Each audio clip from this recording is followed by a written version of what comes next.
ایک نے عرض کی حضور آزان ہو رہی ہو تو کیا کروں؟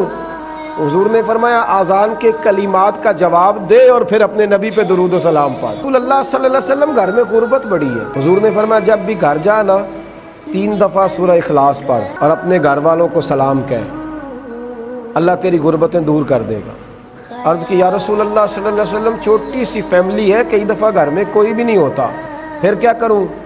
آپ نے کہا ہے گھر والوں کو سلام کہنا ہے، سورہ اخلاص پڑھنی ہے۔ تو حضور نے فرمایا جب گھر میں کوئی نہ ہو تو سورہ اخلاص پڑھنا اور اپنے نبی پہ درود و سلام پڑھنا۔ وہ صحابی کہتے ہیں میں نے اتنا عمل پکایا، کچھ مہینوں کے بعد وہ آئے اور عرض کرنے لگے یا رسول اللہ صلی اللہ علیہ وسلم کمال یہ ہے کہ درود و سلام کی برکت سے میں تو امیر ہوا ہی ہوں، میرے پڑوسی بھی امیر ہو گئے، دائیں بائیں والے لوگوں پہ بھی اللہ نے کرم فرمایا۔ درود شریف ایک ایسا وظیفہ ہے۔